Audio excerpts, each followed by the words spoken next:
I'm so glad to be joining you in what Shakespeare called the merry month of May. Now, May to me is really the month about Buddha.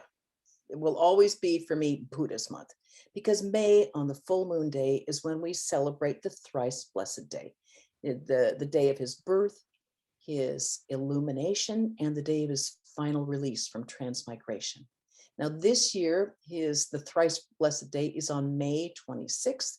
Write it on your calendar because it's always a good thing to remember Buddha and his inspiring life and his teachings, which are utterly transformative. So offer him a cupcake, make him some pious. He loves pious, good memories associated with that pious. So it's always a good thing to remember Lord Buddha. Swami Vivekananda had tremendous reverence for Buddha. Sister Nivedita said that once he was talking to a woman, obviously it was in the West, and he said to her, "Madam, I'm the servant of the servants of the servants of Buddha." His love and his respect for him were so profound. He had two amazing mystical experiences of the Buddha. But Swamiji said, this great philosopher, preaching the highest philosophy, had the deepest sympathy for the lowest animals. And he never put forth any claims for himself. He is the ideal karma yogi, acting entirely without motive. He was the greatest combination of head and heart that ever existed. That's pretty high praise from someone like Swami Vivekananda. And you know, there's so many miraculous events that are associated around the birth of the Buddha. It was said that the heavens rained down flower petals when he was born, and the world was flooded with light the moment that he was born. The blind so longed to see him that they regained their sight, and the deaf and the mute were able to speak and to hear, and then they talked and heard about all the glorious things that were to come. The beasts that had been, killing each other became tame, and the fires of hell were quenched when he was born. The earth was flooded with peace. It surrounded the whole world as that peace encircled the whole globe. Such was the blessing associated with the birth of the Buddha. Such a profound blessing. Now, we can see this as metaphorical, or we can see this as hyperbole or mythological, or we can see it as a literal truth. It doesn't really matter because the big picture is that all these stories show the extent to which one human being profoundly changed the course of world history, profoundly changed the course of human thought. One lone human being. And he insisted he was a human being. After his enlightenment, the Buddha was so transformed by this experience that his whole being kind of shone with this radiance. He emanated peace and tranquility so that when people saw him, they didn't say, "Who are you?" but "What are you? What are you?" And they said to him, "Are you a god?" "No." "Are you an angel?" "No." "Are you a saint?" "No." "What are you?" He said, "I am awake." As the Buddha was deeply compassionate, but he was also really, really practical and pragmatic. Enlightenment, that's being awake, not in the current sense of being woke, but being awake wasn't just for the select few, for the saints, for the gods, for the great beings.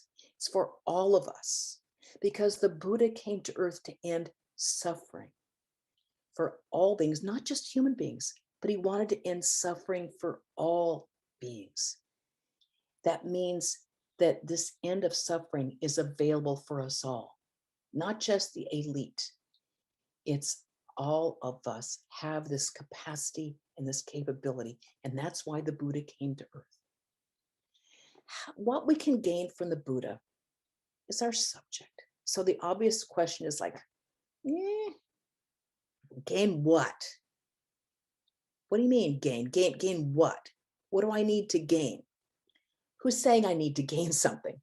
Well, if things with you are just Jim dandy, you don't have a problem with anything, then you don't need Buddha's help with gaining anything. You're just fine. Because unlike everybody else in the world, you're not going to die. No one you love or care about, they're not going to die either, ever. And you don't have to worry about getting sick, ever. No. In fact, you've never gotten sick and you don't know why anyone would want to get sick. So you don't have to worry about that. In fact, you've never even thought about getting Alzheimer's or worried about it. So you don't have to think about gaining anything from the Buddha, right? Because you are never going to grow old, because you have the formula for staying young forever. You have the fountain of eternal youth at your disposal because you eat organic food, you have exercise, you engage in positive thinking, you have cleanses, many cleanses, you have Botox, you have facelifts and hair dyes, and maybe you have your own personal trainer and lots of money, and you don't think very deeply at all. You know, I live here in Montecito, and celebrities here are just dime a dozen. And they have their cleansing diets and their Teslas and their Porsches and all their special diets and their personal trainers. And yet even a good number of them, they have all the money and all the authority and all the everything money can buy. And even they realize that all the money and the adulation isn't enough. And even they want to gain something from the Buddha. The problem is, most Americans, maybe most people, period, when they think of Buddha or Buddhism, they really know very little about it. When they say, "Oh, I'm a Buddhist," they say, "Oh," you say, "Great. Well, what do you believe in?" "I believe in compassion." That's like, good. Well, what else do you believe in? "Oh, I believe in love and compassion." Cool. What else? This is called armchair Buddhism. And the problem with armchair Buddhism, like armchair Vedanta or armchair any other religion, is that it won't be able to help us. We won't be able to gain anything from us because we haven't incorporated and integrated it into our life. That's the problem with it. We'll be like the parrot Sri Ramakrishna talks about that's been taught to shout Rama, Rama, Rama, Rama until the cat gets it and it just squawks. When something gets us by the throat, we won't say, "Compassion for Buddha." We'll be squawking. We need to have whatever these teachings are and incorporate them into our life, into our mind, into our very being. Because unless it's part of us, it won't be there to help us. We won't be able to gain anything from it. Now, this is where we can really gain something from the Buddha that we can really use if we want it. Because the Buddha left a legacy of this really transformative teachings and legacy of an inspiring life that we can continue to think about and gain something from. It's good to think about them, good to remember, good to incorporate them into our lives. Because the problems we face today are pretty much the same problems that everybody and in the history of humanity has faced since the dawn of time. There's nothing new here. Nothing new. Same old, same old. Once there was a young widow whose only child had died. Her beloved husband had just died. And then suddenly, her only child, her son, suddenly died. She was overwhelmed with grief. She didn't know what to do. She heard about the Buddha. She ran to him, fell at his feet and said, "I'm a young widow. My only child has died. I trust you. You can bring him back to life."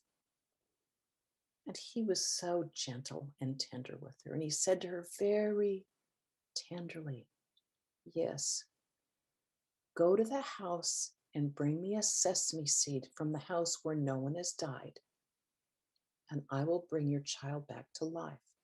So she went off full of hope and knocked on the first door, said, can you please bring me a sesame seed where that, and but I have to, because if you do, then my son will be brought back to life. And they said, sure, hold on. Wait, before you do, has anyone in this house died? Oh, yes. My father died 20 years ago. It's like, oh, then I can't use your sesame seed. I can only have a sesame seed from a house where no one has died. So she went to the next house, and then the next house, and the next house. And all the houses, every single house, whether the father had died or the mother had died or the husband or the wife had died or the grandfather or the grandmother or the uncle or the aunt or the child, someone, every single house, death had visited every single house. So it was dark when she returned to the Buddha. And when she came in, she was downcast. And he saw her and he said, did you bring me the sesame seed? And she said, no. Death has visited every home in this village. No one has been untouched by death. And then only the Buddha began to teach her. Because at that point only was she ready to hear and accept his teachings. She had gotten her first lesson in wisdom, her first teaching. You know, I was really young when I heard this story for the first time. I was a very young teenager. And when I first heard this story, I thought, why did he do that? I was so disappointed in him. I thought to myself, that poor widow. Why didn't he? It would have been hard for him to bring that child back to life. Well, Jesus did it with Lazarus. You know, you're not as good as Jesus. Jesus at least was able to these poor people. And then but it wouldn't leave me alone. The more I thought about it, I thought, duh. Why didn't you bring the child back to life? Because the child's just going to die all over again. As will the mother, as will everyone else in that village, as will I, as will you, as in every single person on this planet, is in everyone we love, we want to cling to, we want to attach ourselves to. Every single person, including ourselves, is going to die. That's why he didn't bring the son back to life. What's the point? The point is that we all will die. So to return to our initial question then, what can we gain from the Buddha? How gain what? Well, he can help us look at life squarely in the face. And that's something. See life, look at it squarely in the face and see the reality behind this pretty facade that we get so entranced with. That's what we gain from the Buddha. Now, the story goes that as a young man, the prince was Prince Siddhartha, the young pre-Buddha, was young and handsome, and he lived in this palace where he was protected from seeing anything that might be sad, depressing, something that might interfere with this lovely view of life. So he was protected from anything that might give him any sort of sadness or sorrow. But one day, his charioteer went out on their own. And one right after another, handsome Prince Siddhartha, who had everything the world could offer, saw one after other sickness, old age, and death. All of a sudden, in the matter of a few hours, he got full throttle reality. Every human being, his charioteer tells him, will experience this. Everyone, no one's exempt. Everyone will experience sickness, old age, and death. No one gets out of it. And after Siddhartha heard this and saw this, he was really quite shaken. So he goes back to the palace, and there's the dancing girls. He's sitting at this lovely banquet, but he dismisses the dancing girls. They don't look very beautiful to him. And the food tastes like ash. And even his beautiful queen and his handsome young son, he can't look at things the same way ever again. Because once you know something, you can't unknow it. I know we've all had this experience. It's like you think, God, I wish I'd never heard that. But once we know it, we can't unknow it. And once Siddhartha saw it and knew it, he couldn't unknow it. Because all those things that seemed so pleasurable to him just turned to ash. Because that's where they were going to end up in the long run anyway. And this is why our young widow, once she'd gone from door to door and seen death again and again, only then was she ready to be taught by the Buddha, because she realized in a very visceral way, this is what life is like. So we too have this opportunity, just like the young widow did, because Buddhist teachings are as applicable today as they were 2,500 years ago when we first heard them. He was born. So actually now, when we've gone through the sheer hell of a pandemic, we're in the same position as that young widow, because everywhere around us we've seen disease and death, disease and death. It's brought us a lot of sickness and death right in front of us, unending. And now in the land of Buddha's birth, it's going full tilt. And it breaks our hearts, and we feel helpless to do anything about it. It's raging in the land of Buddha's birth. So it's a good time for us in this time of real grief. So when death and fear and sickness is taking so many millions of people, this is the time to take Buddha's teachings to heart and bring it to bear in our own spiritual life. Take this knowledge that we have now, bring it to bear in our own spiritual life. Let it transform us as it transformed that young widow. If we take this opportunity, it's there, should we want to take it. We have to make something of this tragedy and this grief. Buddha's heart overflowed with compassion. That's why you see those long earlobes in those statues and paintings of the Buddha. He had this overflowing compassion, but at the same time, he had a mind like a steel trap.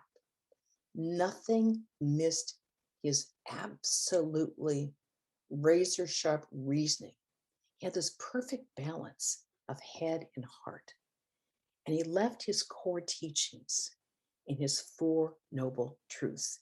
And these Four Noble Truths are there for us, for our use, for our development. They're there when we need them. And whether we want to admit it or not, we really need them now. We really can use them now.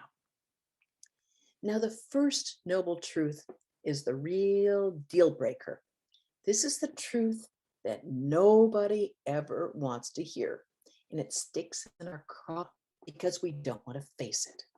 Nobody likes this. Everyone says, this is when people walk out or tune out and say, honey, what's on Netflix? This is the one. Number one, the truth of suffering. Oh, great. As if things weren't bad enough. You can't tell me something cheerful, something inspiring. No. Whoever came up with his first truth just needs medication, right? We have pills for this? No. The Buddha is not going to give us any happy pills. The Buddha also wasn't one to throw out these vague generalities. So he gave us, when he says the first noble truth is the truth of suffering, he's like a scientist, and he carefully dissects this into 6 pieces, like he parses it into 6 pieces. He's a very careful thinker. The first piece is the pain of birth. Now, Buddha wasn't a Freudian, and he wasn't a new agey guy. So if he says pain of birth, that means there's something to it. It means there's something really serious going on. Now, none of us remember the pain that we went through at birth, but we know we cried at birth. We know that wherever we were, it was warm and soft and tender. And we had no fear. We had no anxiety. We had no worries. We were protected. We weren't exhausted. We were spared any kind of anxiety everything was just nice. And then out we go, boom. Must have not been that great going down that birth canal, ouch. And then we go from there out into the cold, cruel world, and the world is cruel in millions of ways that we only begin to find out as we get older. It's a cold, cruel world out there. And we can't go back. And we don't really want to go forward either. And that's how we begin. Can't go back. Look, going forward doesn't look that great either. That's why we are crying. It's actually even worse than that, because once we're born, that means we're gonna die. There's no end game here. If we're born, that means day by day, we are absolutely going to die. We don't know when, but we're only going, and that the arrow only moves forward in that direction. Cheerful, huh? First noble truth, swallow it.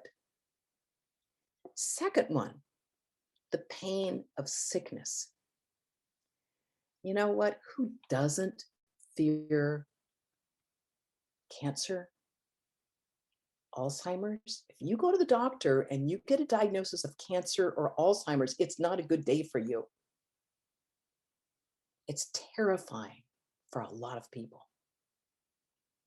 Who wants to get the diagnosis? Oh, excuse me, you're COVID positive, or your mom, your dad, your husband, your wife, your child, COVID positive. Who doesn't fear illness? Everybody experiences illness, either physical or mental. And we know that we're going to have a good share of the latter, of the physical, and we hope to God we don't have to deal with the mental. It's bad enough having the physical. We hope to God we don't have to deal with the mental along with it. We've all had illness, and we all will have it, and most probably it will take us out at the end. That's the vehicle to move us out. And when we're sick, we're in pain, either mentally or physically, or often both, because the physical pain brings on a lot of mental pain as well. Third, the pain of getting old. You know, America's wonderful. We think if you have enough money and time to have plastic surgery and dental implants and all the Botox and hair dyes, we think, you know, you can indeed look 20 years younger than you really are. But it's all a fraud, isn't it? It's a fraud. Because we're just pretending. Who are we fooling? Who are we really fooling? We're not even really fooling ourselves, because we have to pay the bills. Now, we can tighten the wrinkles so that we can't make a facial expression, but we can't stay the hand of time, because it's going tick, tick, tick, tick, tick, no matter what we do. The march of time means that death approaches. But even more immediate than the approach of death is the fact that no one wants to be creepy and nobody wants to be unwanted. No one wants to have people repulsed by us. No one wants to be pitied because of our decrepitude. Nobody wants to be that person slumped over in a wheelchair, slobbering, in Depends, eating baby food, not knowing who we are or who anybody else is. Nobody wants to be dependent. Nobody wants to be the object of pity or revulsion. No, we all feel so young inside. My mom at 100 would saying, honey, I feel so young inside. It's like, you're not, you're old. We can feel as young as we want inside, but we can't hide behind a self-imposed mask of youth, because it isn't real. It isn't true. The truth is, youth is beautiful. Decrepitude, not so much. Now, 2,500 years ago, the Buddha saw this and he said, this is suffering. This is real suffering. The pain of getting old is a terrible truth. and we can stave it off by various tricks, but it ends up being like the picture of Dorian Gray. The picture in the background gets uglier and uglier. So the being behind here is just pretending that he or she can stave off the march of time. It won't happen. This is what we gain from the Buddha, being able to look at it directly, look at it squarely in the face and say, this is suffering. Getting old, the fear of getting old, it is suffering. How do I deal with it? Then there is the pain, the fourth, the pain of death. Now, the pain and fear of aging is just the preview. It's the trailer. It's the trailer for the big movie, death. That's the big one. Now, we may think we have no fear of death. When I was a teenager, said, I'm not afraid to die because when I die, I'm going to go to Ramakrishna Loka and I'll be just fine. Until I got a really, really bad flu in 1968. I thought I was going to die. In fact, I passed out. My parents had dragged me out, took me to the ER. I truly thought I was going to die, and I was scared. I wasn't ready to die. We realize that a lot of times we think, I'm not afraid to die, until we actually are staring it in the face. They, oh my God, that car almost killed me. It's like, right. I could have died with that. Yeah, that's called fear of death. We don't want to indulge in overconfidence. Carl Jung said that in his patients over the age of 40, death was the deepest fear of every single patient. Now, I can't quite believe that. On the other hand, we can tell how much people fear death by what they are willing to go through when they are said, when they get a bad diagnosis, and they will do every possible clinical trial and be stuck in a hospital for a 5% chance of living. They will go through feeling, being overcome with nausea, getting down to a skeletal shape, going through so much torture just for a 5% chance of living a little bit longer. Even though their life is a long process of pain and torture, they prefer that to death. We have phobias of flying, phobias of driving, phobias of heights. Why? Because at the end of it is death. What are these phobias about? The fear, basically a different view of the fear of death. Death, we shouldn't be ashamed of it. It's an instinctive fear. If you try to kill an ant, it runs away. It's an instinctive fear. We're human beings. How many millions of times has our body died? And most of the time when we die, it's painful. So of course, there is an instinctive fear, that fear of death. The fear of death is deeply ingrained in us. I was in India in the 80s, and Swami Bhuteshanandaji was president of the order at the time. And this incident happened while I was there. A monk, older than me, which is saying a lot, he was there, and he had come to see revered President Maharaj Swami Bhuteshanandaji, and he fell at his feet and wept like a child.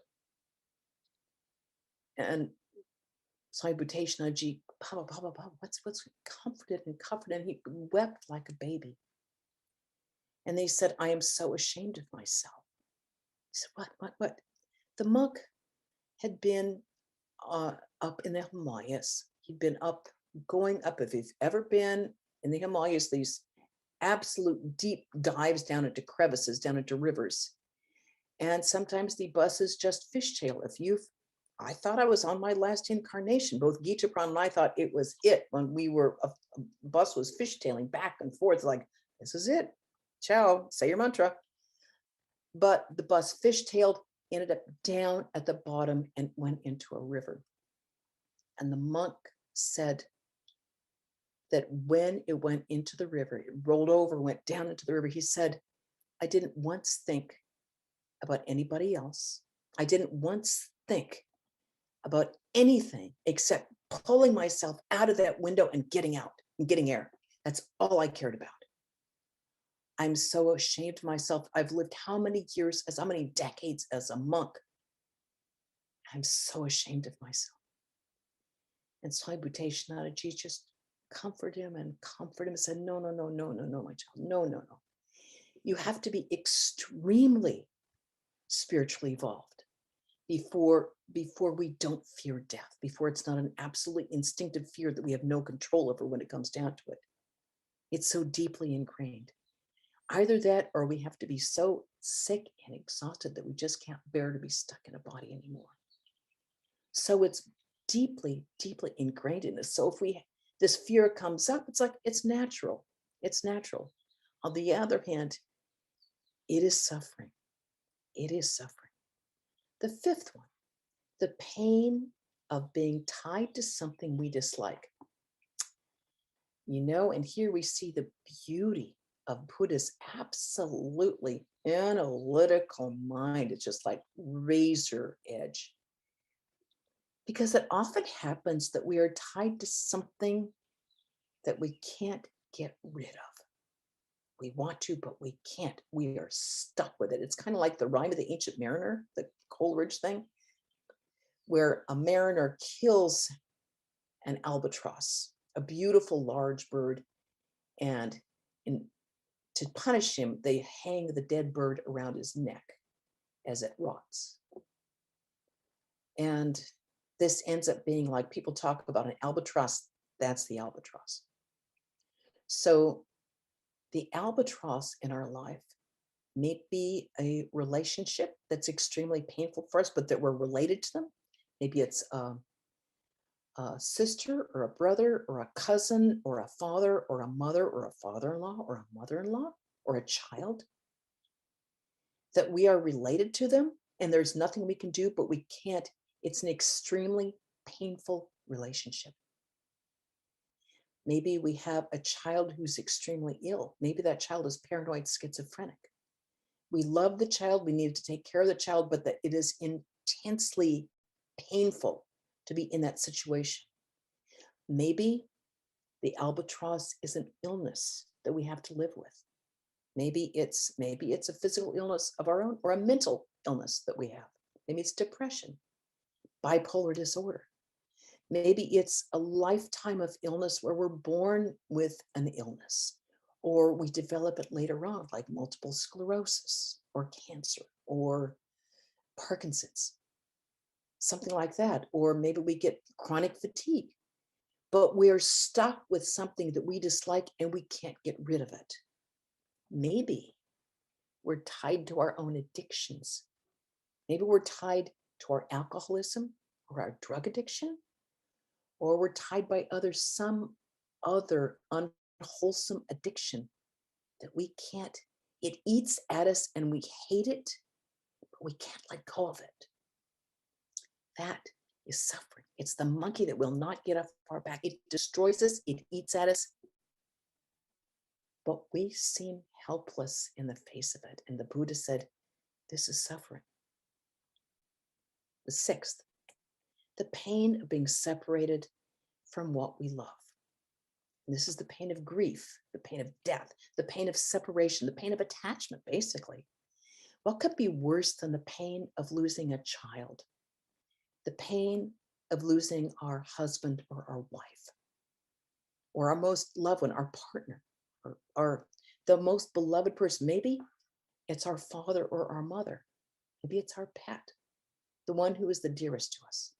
But when we are parted, when they're not with us, it is extremely painful, because basically this pain of separation is the pain of attachment, that our hands are being pulled apart and we're not ready to let go. The pain of separation is when the kids go off to school and we've got that empty nest, or when they go off into the service, or when they go off to Europe and we're faced with loneliness and anxiety and worry about them, endless worry. The truth is, this separation is inevitable, because we're all separated at the end. We all die, and we don't do it en masse. We do it one at a time. We go off in our place. But even before that, life is a stream. We're like sticks going off in a stream, and the stream will just move us in different directions, and we go off in different ways. Whatever we cling to, inevitably we have to be separated from, and that causes us to suffer. like death. Buddha famously said, and Swami Asheshananda never tired of saying, all compounded matter is bound to decay. It's true. If that compounded matter is ours, we call it death. If it's somebody else's, we call it grief.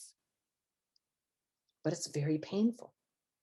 Now, after all this, we're ready to move on to the second noble truth, the truth of the origin of suffering. Okay, the origin of suffering is ignorance. Oh, good, I'm familiar with that. We talk about it in Vedanta all the time.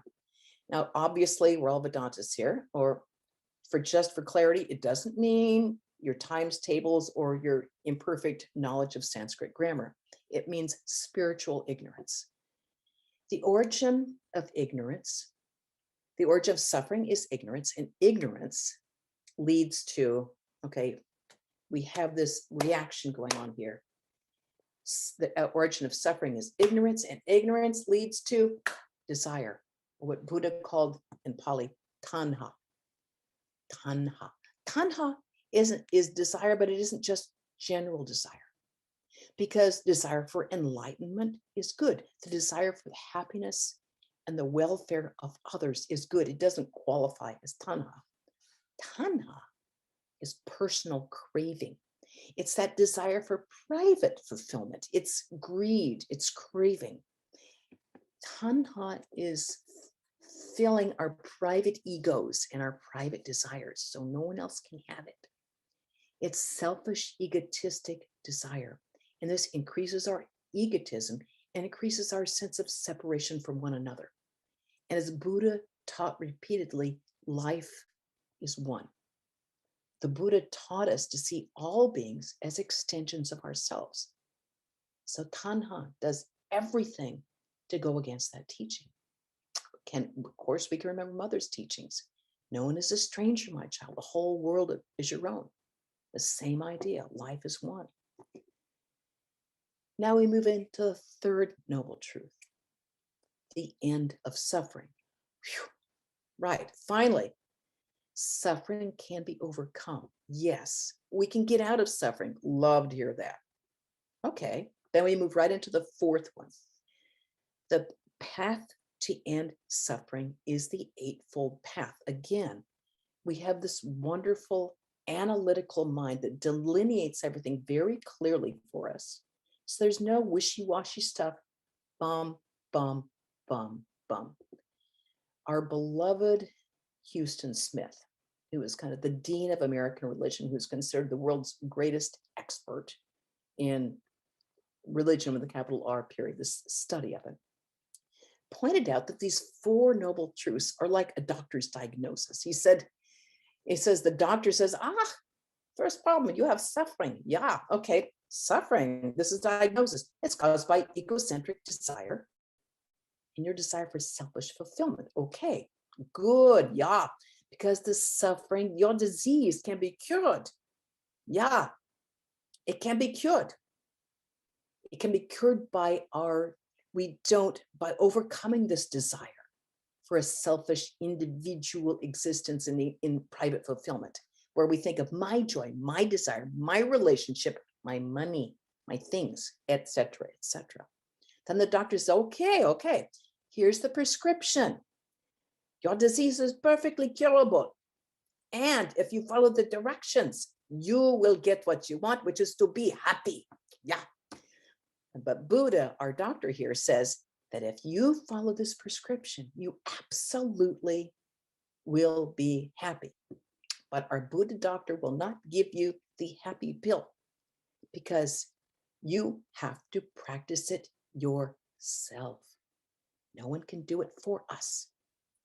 We have to do it ourselves. That's the only way to gain happiness, tranquility, and peace. The only way. Now, this prescription that the Buddha gives us is what he called the Eightfold Path.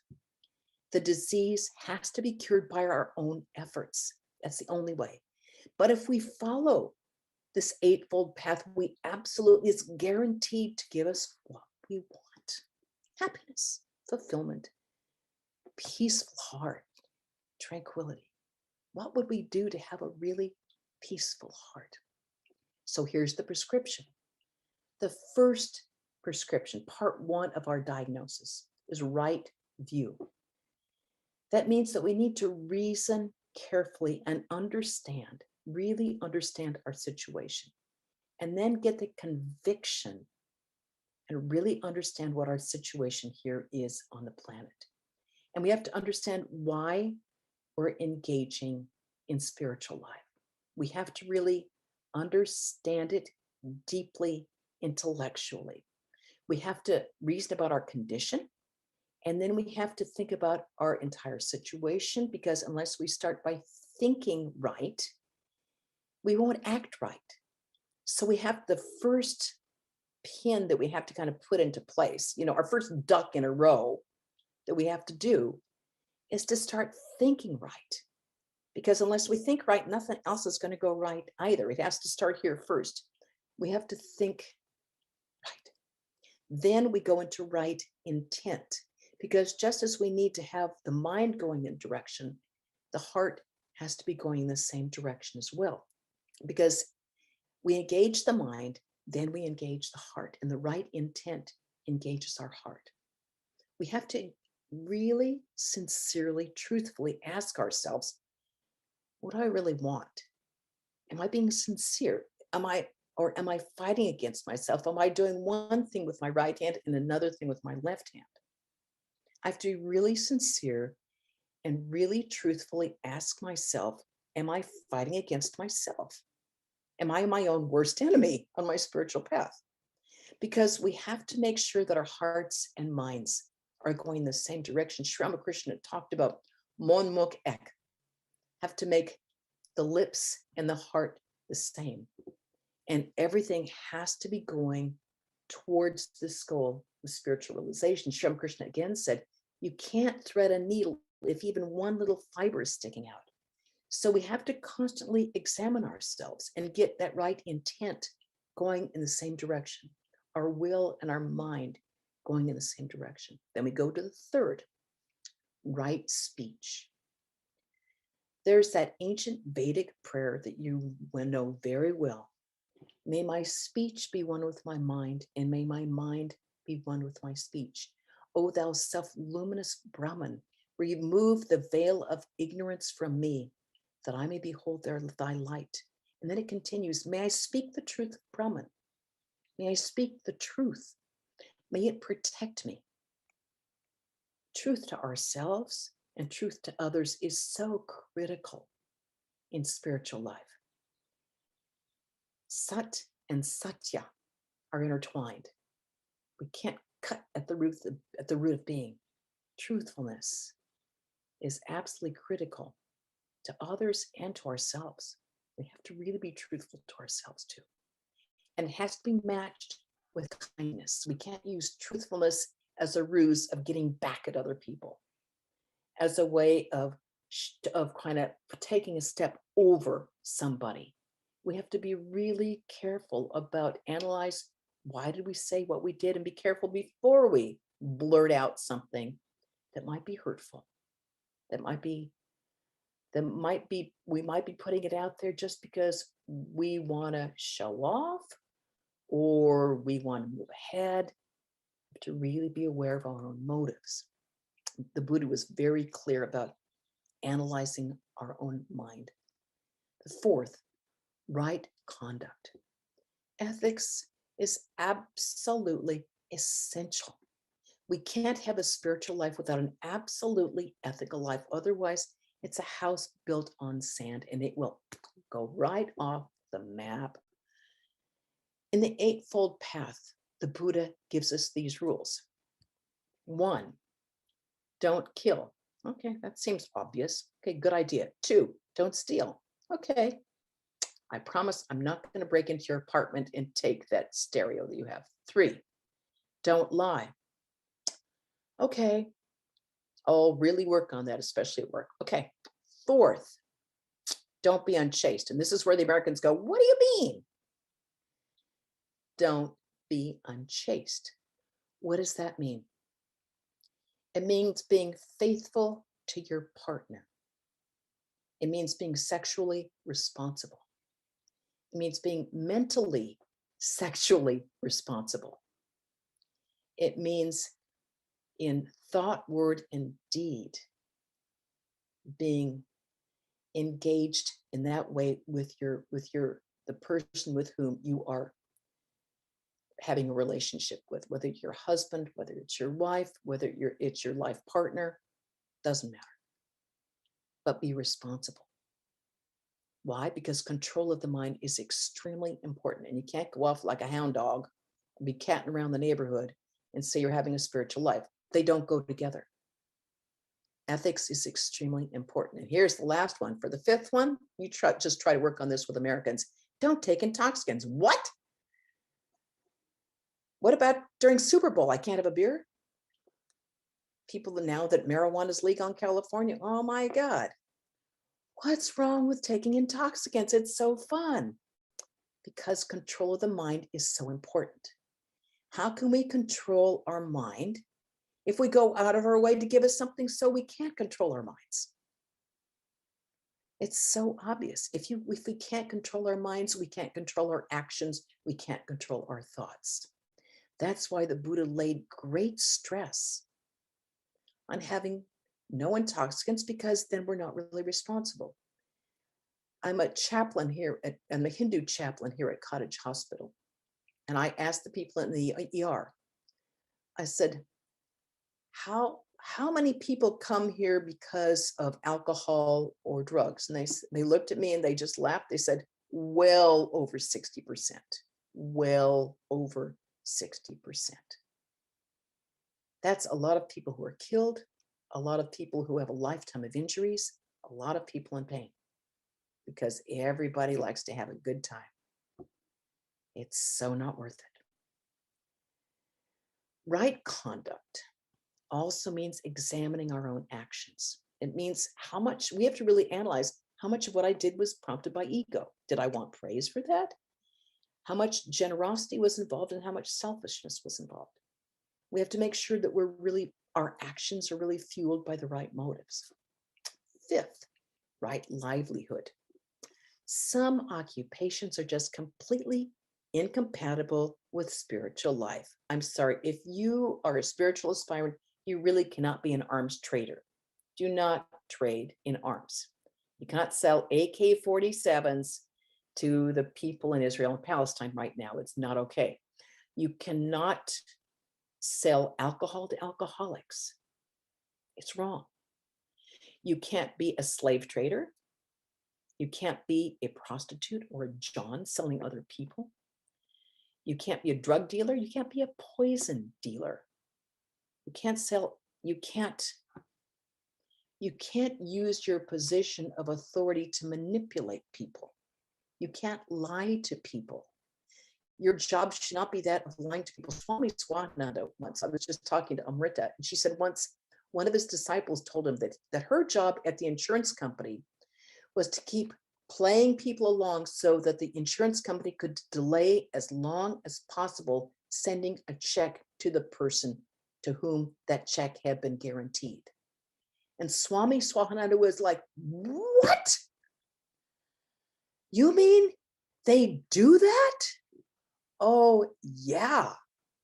There's whole departments for that. That is incompatible. Manipulating people, living off people's suffering is not compatible with a spiritual life. It's not okay. Any occupation where you deceive other people, manipulate, where you are forced to sell your own ethics down the drain, where you really don't want to look at yourself in the mirror, it's not worth it. Not for money. Money never made anybody happy, anyone. It's not worth it. It's not worth it to sell our souls down the drain for that. Sixth, right effort. In order to succeed in spiritual life, we have to use our own will. And the Buddha was a great advocate of using our own will to attain the highest spirituality, to attain enlightenment. All of us have a strong will. The Buddha said, work out your own salvation. It's like, don't rely on me. Don't rely on anybody else. Work out your own salvation. All of us have a will and we use it when we diet. or when we're running a race and we're going to do that 5 or 10K. We're going to do it. If you're a parent and you see your child going in a car, it doesn't matter if you're a cripple, you're going to lift up that car because that will is there. Our will is there. We generally don't engage it very much. So what we have to do is engage that will toward our spiritual life. Keep that will engaged and going forward. At the same time, as the Buddha said, we can't pull the strings too tight of that instrument, otherwise it'll break, or have them so lax that the instrument won't play. It has to be steady, sincere, slow, moving forward, being patient with that will still going in the right direction. 7, right mindfulness. The Buddha really stressed self-examination a lot. What are we thinking of? What are we thinking of right now? Are our thoughts going in the right direction, or are our thoughts going in an unwholesome direction? Are we going towards self-centeredness, towards egotism, towards self-aggrandizement, towards hatred and anger towards other people because they're stupid and we're not? Or they think wrong, they're in the wrong political party? Or are they towards love and compassion? So we have to really stop and examine ourselves. What am I thinking of? What am I thinking of? Are my thoughts going towards attachment and entrapment, or towards freedom, towards enlightenment, towards more loving, compassionate understanding of others? The Dhammapada, this wonderful collection of the Buddha's sayings, begins with these words. He said, all that we are as the result of what we have thought. Our life is shaped by our mind. We become what we think. Suffering follows unwholesome thoughts as the wheels of a cart follow the ox that draw it. And joy follows wholesome thought like a shadow that never leaves you. Isn't that lovely? I mean, isn't that so beautifully poetic? It's just gorgeous. And finally, right concentration. You know, we all know how hard it is to meditate. No one's an exception. It's hard. It's hard to control the mind. But the truth is, unless we've done the first 7 steps, we can't even get to the 8th step. Because unless the mind is purified by those first 7 steps, we won't be able to meditate. We won't be able to concentrate because our whole mind will be just, trying to deal with this mind that's going all over the place. Because we have to really control the mind and concentrate. We don't want to just play tug of war the whole time. We can't let it do what it wants, just letting it do, let it go where it wants. Swami Pravrajika used to say, don't baby the mind. So we have to really pull it back. And if we do the first 7 steps, we've purified the mind enough that it's much easier to concentrate. We can't let it just go off and do what it wants. And we can't go into cat space like staring at a wall and call that meditation. You're sitting, but it's not meditating. With right concentration, we'll be able to cultivate wisdom and then have a truly calm mind because we can focus the mind. Right concentration is concentration to the extent that the mind is fixed, completely fixed on a single object. It becomes completely absorbed in the object of meditation, and the mind doesn't stray anywhere. It stays. When this happens, tranquility and joy and peace come as a result of that. Isn't that what we all want? Tranquility, joy, and peace. The Buddha's life gives us such inspiration, and it's such a model of perfect unselfishness and service. The Buddha left us these 4 noble truths, and they're good for any spiritual practitioner in any faith. And the more we follow these 4 noble truths, the more we are released from what the Buddha called the 3 poisons: ignorance, craving, and aversion. The more unselfish that we are, the happier we'll be. and the more our lives will be blessed. And our lives will be blessed not only for ourselves, but it will be a blessing for the world around us and all those who are with us. Buddham sharanam gacchami, dharmam saranam gacchami, sangam sharanam gacchami. I take refuge in the Buddha. I take refuge in the Dharma. I take refuge in the Holy Order. Om, peace, peace, peace be unto us all. Thank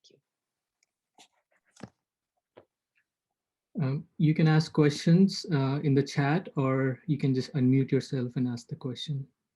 Mother, if I can ask a question. Sure. I have a difficult time understanding how this eightfold prescription can end the suffering for a person who is already suffering. For example, someone who has gone through a traumatic injury or is in constant chronic pain or has an early cancer diagnosis. Like how will it directly help? Well, I think because so much, the Buddha talked about when you're in a house that's on fire, you don't ask about if a first arrow comes and brings a fire. You don't wait and ask for the second one, which is about why did that come? Why did that come? Why did it come to me? Why it increases the pain? So addressing the fact that we have, everybody will die, that we are not an exception, that we're in pain. Pain is not an exception. The problem is when we get attached to the pain, the more we think about the pain, the more we actually suffer. We suffer seeing the suffering of others. The more that we are aware of our pain and the more we complain about the pain and the more that we get angry about our pain, the more we suffer. Pain is inevitable. When people have a cancer diagnosis, it can be extremely painful. Thank God there's medication now, which can really bring it down to very, very little. We're now taking care of our friend and devotee here who's lived on the property for 32 years, Stephen Berg. He is actively dying of cancer. And when he got the diagnosis, they said, well, you can go through, we can try this experimental thing, but you'll have to go in the hospital and you'll have constant diarrhea and you'll probably get really sick and you won't be able to eat anything, but you might be able to get, and he said, I don't want to do that. He said, no, I'm fine about dying. He was like, what? He said, no, I've had a good life. I've had a good life. I'm really okay. I'm really okay with this. And the doctor said, I wish I could bottle you, because 95% of the people who come here say, why me? Why me? Why not him? Why me? So much everybody, I mean, you really can't tell this to a person who's dying because they're obviously suffering enough. But for our own, we have to remember that, yes, they are dying. Yes, they're suffering. Yes, I too will die and I will suffer. Every person that I love is going to die and they're going to suffer. They might die earlier, they might die later, but they will die. But just knowing this and looking at it and saying, yes, this is inevitable. And there is a freedom in that. There is a freedom in knowing that what we have here is not eternal. In fact, I couldn't believe it. Last night, I was looking at the New York Times, and there's an article that I saw in yesterday's Times about this Catholic nun who encourages people to remember, memento mori, we are going to die. Remember that, because we tend to think that it's depressing to think that you're going to die. No. How is it depressing to think that you're going to die when it's 100% inevitable? It is 100% going to happen. What does that mean? It means that every moment is precious. It means all our interactions with others are precious. It means our opportunity to develop spiritually and intellectually and morally are precious because time is limited. We're like a beautiful flower. That flower isn't going to bloom forever. It's like when you see that flower and a rose starts to open up and open, it's like, oh, it's so beautiful. And then It starts to wither and it starts to decay, and the flower petals come off. And no matter how much we love it, it's going to happen. And we're in the same position. And it's really painful when it happens to someone young and so full of promise and so full of life. It's super painful because we think, if only. But we don't know what their karma is. We don't know. Maybe they're finishing a certain amount of karma that they have to in this life, and that they're not meant to live any longer than that. And that either they will be free at the end of this one, or that they'll move on, or they can do something. But it is from the very beginning, birth, death, marriage, my guru told me, is written in the lines of the forehead. And maybe that can, through God's grace, can be changed, but basically those are there. That's written right there. So what we can do is ease them on their path. Ease them on their path. And remember, we're all going in the same place. None of us, there's no exceptions in this place. Everybody goes there.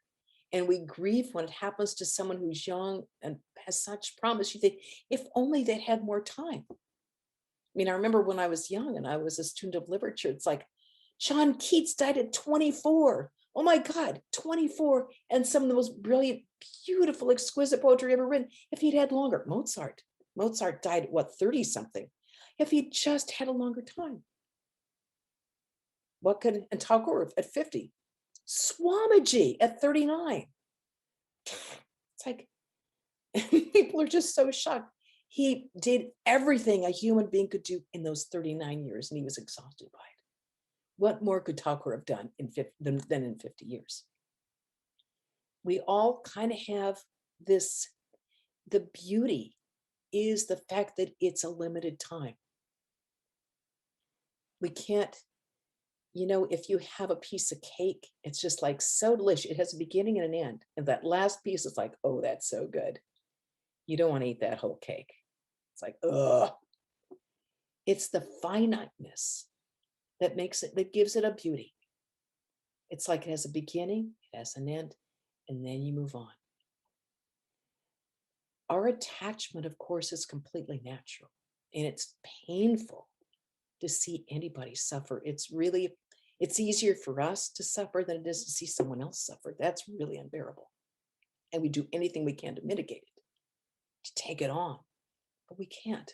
Remember Swami Prabhavananda, we had a nurse who lived at the center in the early years. And this young man was dying of cancer. He was very young. And she said, Swami, what can we do to remove his sufferings? And he said, don't. I thought, that is just cold.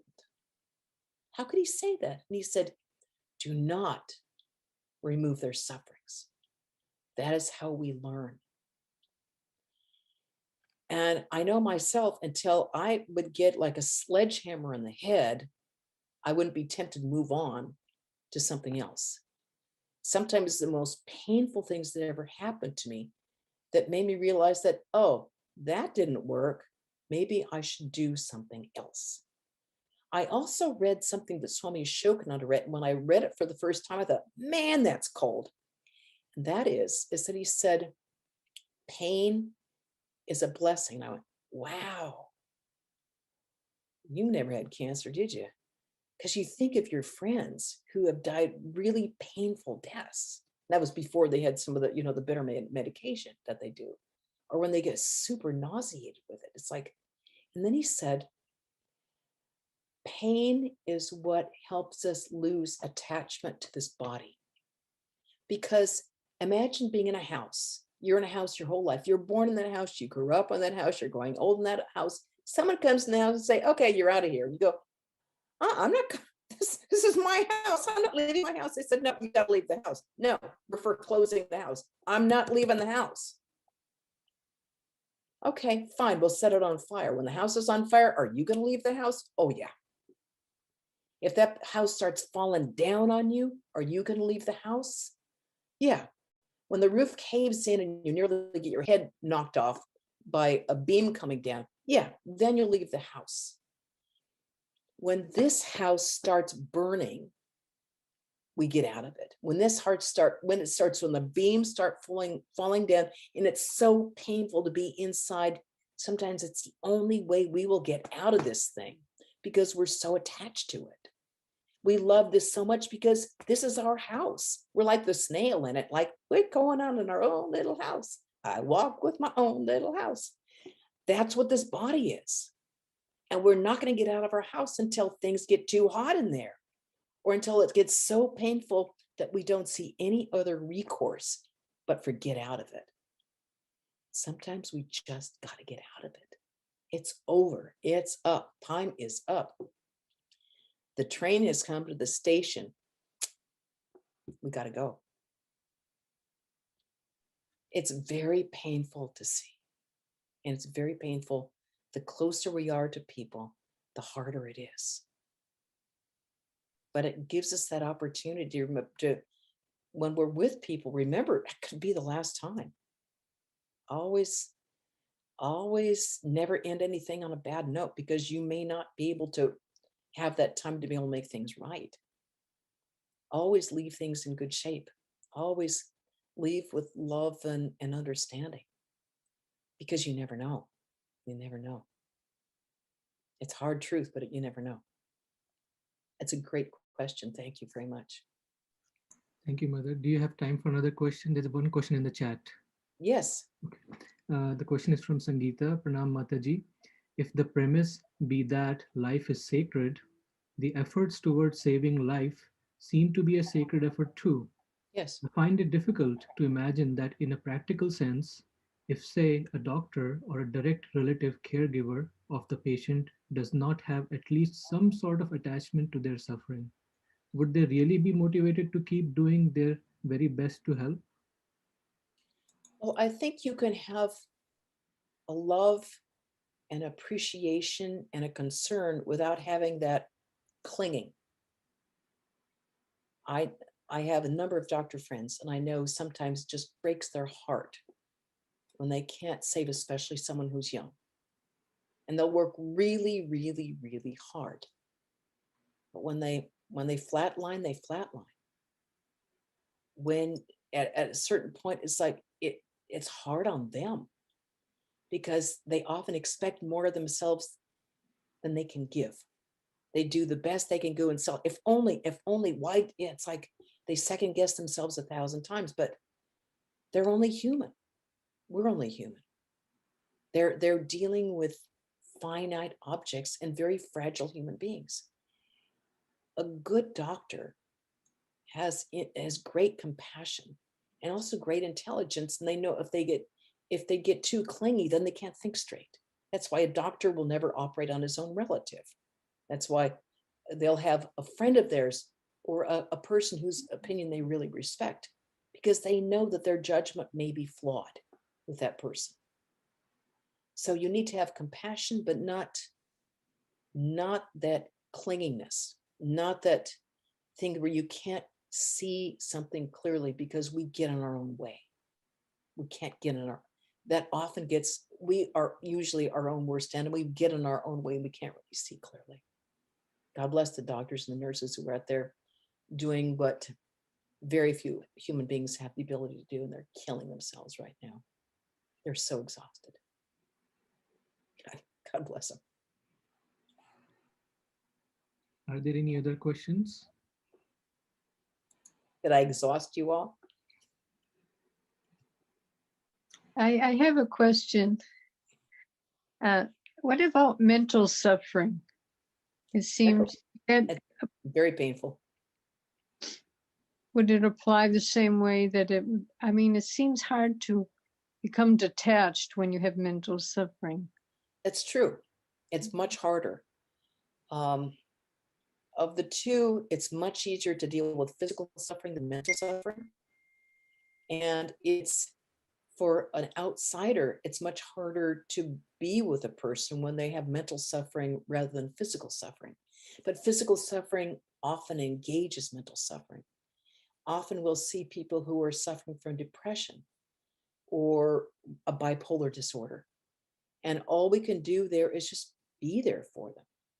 It's very hard for us to, if we are suffering ourselves, let's say we go through a period of depression, what's really helpful is to just, in that period where we identify with the moods of our mind, step back and say, I am not my mind. I can look at it and say, oh, I'm depressed. Huh. Okay, I'm watching my mind go down. That means I will be able to watch my mind go up. Swami Swahananda was in a mild car accident. He was on the LA freeway and someone ran into them or something. I don't really remember what happened. But as a result of that, he had a cerebral hemorrhage. And so they had to put a port in his head and drain. He was in the hospital for probably 5 or 10 days, and he had to be on an epileptic and a seizure medication for a while. And they said, now it's quite frequent, this happens, that you will be depressed. This comes along with having this particular thing of a cerebral hemorrhage and the surgery that we've had to give you, that as a result of this, people get depressed. And he said, oh, okay. And if that comes to it, you might want some medication. And he was fine. He was at basically back at the center. And then he realized, oh, I see the mind has gotten depressed. I will call and take care of this. But you see, he was such a yogi that he noticed, because he was always in the habit of looking at his mind. The mind has become depressed. Okay. So for a year or two, he took the antidepressant thing and then it went away by itself and gone, bingo. So if we can take even one step back and say, I see I'm depressed. Now, we never notice when we're related. It's like, whoo, things are good because we like it that way. That's fun. But when our minds are down, it's like, I'm so depressed. I'm so depressed. We need to keep looking at the mind no matter what, under good and bad circumstances, and realize Swami Asheshananda used to yell, don't identify with the moods of your mind. I thought, what do you mean? And I thought, duh, right? If we're not the body, we're not the mind. That means we don't identify with, we're looking at a screen. We don't become the screen. We're looking at it. If we can look at it, we know it's not me. And that just, even that one thought gives us a lot of freedom, a lot of breathing room. It really helps. It's a great question. Thank you.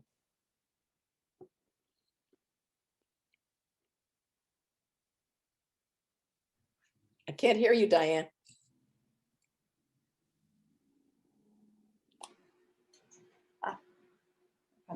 You're still muted, Diane. Just one second. Can I? Okay. Sorry, somebody else is speaking. Oh, that's Susmita. How do I do it? Oh, we can hear you. You can ask your question. Thought by thought. Yeah, okay. I have a question. Like, some people continue to suffer most of their life, most of the time.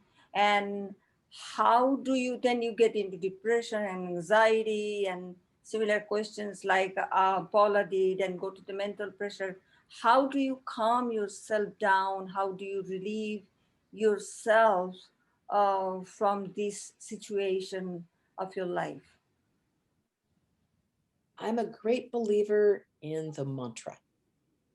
Being quiet, sit down quietly, say your mantra, say your mantra, say your mantra. Just put everything else. Swami Triyananda used to say, no admission, put on the no admission sign on your forehead. Just say your mantra, say your mantra, say your mantra. Look, go to your shrine and look at who you have in your shrine. I have a picture of Thakur and Ma, Swamiji Maharaj. Say, this is what I'm worried about. This is what I'm concerned about. I can't deal with it. Can you deal with it? You can deal with it. I'm not really up for it. Put it in their laps. Pray for whatever it is that's troubling your heart. Say your mantra. Say your mantra. The mantra is, Swami Shraddhananda used to say, the mantra is like a vacuum. It goes into all the dark corners of the mind. Wherever you find a dark space, put the mantra there. Wherever you see something, put the mantra there. The mantra is God himself. or herself in tangible form, absolutely one with the ultimate reality. Put the mantra there, put the mantra there, put the mantra there, again and again and again. You can't overdo the mantra. Just keep putting it there. When you find your mind overwhelmed, go to a place, sing a bhajan, say a prayer, offer some flowers, pray, and then say your mantra, say your mantra, say your mantra. Thank you, Mataji. No. Anybody else? Prakhya, do you have anybody else? No one else, Diane. Okay, in that case, I'm blown away, I have to say, Mataji. It was just wonderful. So pertinent, so helpful. Go Buddha. Go Buddha. Exactly. So many thanks. Thank you, and pranams, and thank you so much. Thank you. So happy to join you all. It's